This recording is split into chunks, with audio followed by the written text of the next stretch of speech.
Welcome to Disconnected. So here we have Sir Ed Davey MP saying that the real problem with Humza Yousaf and the SNP is that they want to break up the family of the United Kingdom.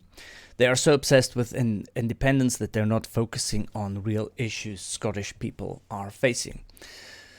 So who is he? How do you feel about the new leader of the SNP? A man you can do business with? Well, I've never met him. I'm very keen to meet him at some stage.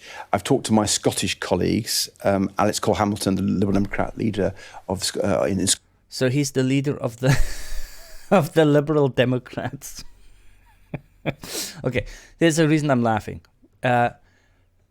So let's just hear what he has to say, and I'll get back to Scotland and my Scottish Liberal Democrat MPs. We feel the real problem with Humza Yousaf and the SNP is they want to break up the family of the United Kingdom, and that they're so obsessed with independence, they're not focusing on the real issues that the Scottish people are facing, which, by the way, are very similar to the issues that English people face, whether it's the health service, which is in a mess in Scotland, and Humza Yousaf was actually in charge of that, and he's really failed on the NHS, whether it's the police service in Scotland, which is performing quite badly. He was the Justice Secretary and oversaw some of that. So he doesn't have a very good record of dealing with the issues that really matter to people. And whether in Scotland or England, we're seeing two governments that have been focused on their own sort of ideological nationalist agenda and not focused on the issues that matter to ordinary people. And what Liberal Democrats are going to do in this set of local elections as we campaign throughout the country, very positively, I have to say, we're going to show people that we have a lot of the same concerns that they have, and we want to tackle them. So where do we start with this guy? Number one, he's Liberal Democrat. So let me just show you quickly how much representation the public have given the Liberal Democrats.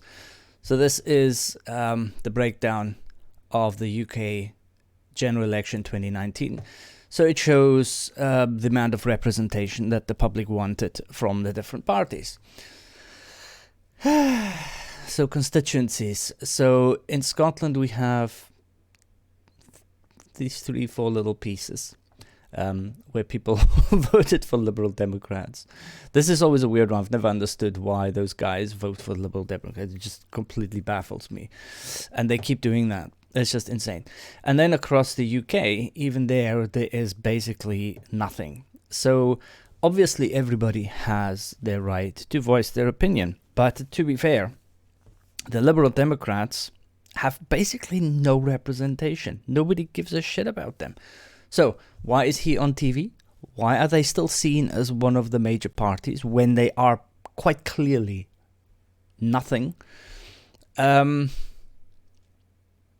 I mean, I would be surprised if they're going to be taken over by the Greens in the next few years, because they're so irrelevant. And I think they're irrelevant because they're like these Karens sitting on the fence just nipping at everybody else rather than having anything real to say.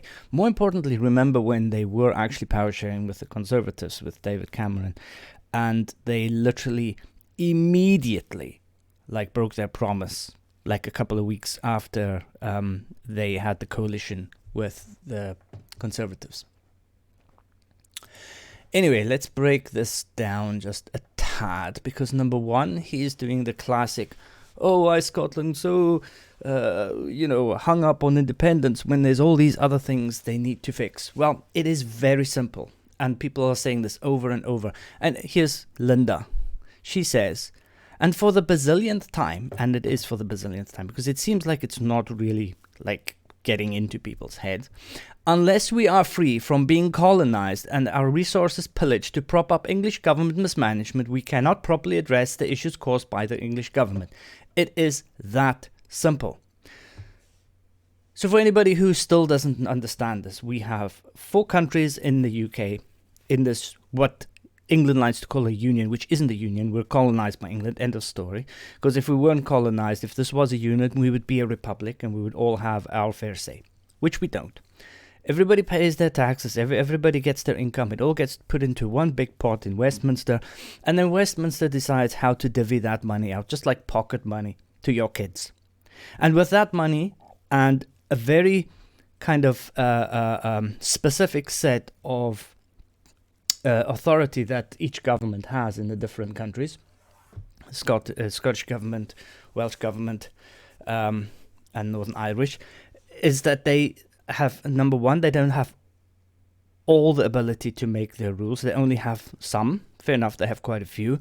And then on top of that, they only have a budget that they are given that they can work with, right? And it kind of swings. Sometimes a country might get a little bit more than they paid in. Sometimes they get a little bit less. Usually Scotland gets less because Scotland is actually a big contributor to the taxman. Where's the proof? Simple. The fact that UK doesn't want to let us go. If we were such a drain on their purses, if we were so costly to the UK government, to Westminster, then why the fuck do they want to keep us? Right? It is as simple as that. There's obviously the contribution of Scotland is man, I can go on about this for hours, so I don't want to go down that route. But here we go. So the only way that Scotland can even attempt to address NHS, schools, public health, crime, etc., is if they are 100% in control over their own budgets and every single last one of their laws, which includes border policies, everything else. That's the only way.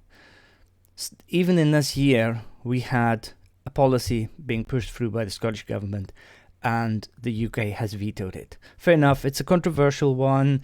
Fair enough, there are things around it, fine. But the fact that the UK government has kind of stopped it, has put a block on it, tells you everything you need to know, right? So that's the first thing.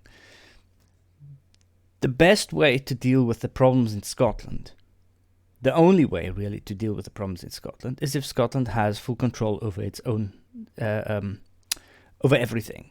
Because only then can it really pull levers, economic levers. Only then can it really assign money and knows what it has to deal with. Okay? And go to this more kind of, dare I say, more progressive kind of social kind of Nordic setup that they want to go to, which is nearly impossible under the current circumstances by being given pocket money from Westminster.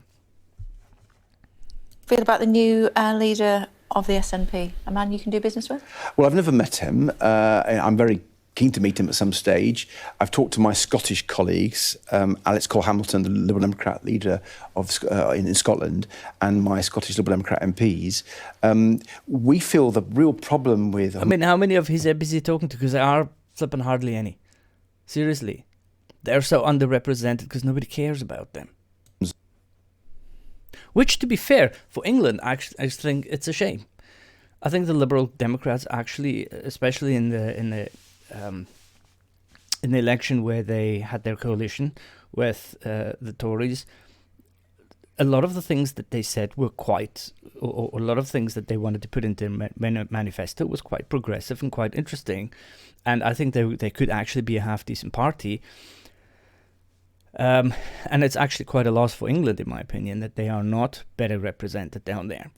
And if Scotland is independent and we have a Liberal Democrat party, I wouldn't mind so much. But at the moment, for them to sit here and say anything is a bit weird. Humza Yousaf and the SNP is they want to break up the family of of the United Kingdom. This is when people use words to bullshit people. We are not a family. We were supposed to be a union, and we're far from it. The way this is all played out is that we are, in effect, the last three colonies. Northern Ireland, Wales, and Scotland are the last colonies of the British Empire. Because that's how we're treated. And that they're so obsessed with independence, they're not focusing on the real issues that the Scottish people are facing, which, by the way, are very similar to the issues that English people face. Extremely similar. And that should tell everybody everything. The fact that England has the same issues as Scotland has the same issues as Northern Ireland has the same issues as Wales, and the common denominator is Westminster, it pretty much tells you where the problem lies. face, whether it's the health service, which is in a mess in Scotland, and Humza Yousaf was actually in charge of that, and he's really failed on the NHS, whether it's the police service in Scotland, which is performing quite badly. He was the Justice Secretary and oversaw some of that. So he doesn't have a very good record of dealing with the issues that really matter to people. And whether in Scotland and the Lib Dems have no record whatsoever. Or England, we're seeing two governments that have been focused on their own sort of ideological nationalist agenda and not focused on. I would not go as far as to say that it's ideological. It is a necessity, and it has become a necessity. The issues that matter to ordinary people. And what Liberal Democrats are going to do in this set of local elections as we campaign throughout the country, very positively I have to say, we're going to show people that we have a lot of the same concerns that they have, and we want to tackle them. Anyway, it would be nice to have your comments and your thoughts about this down below. Thank you very much.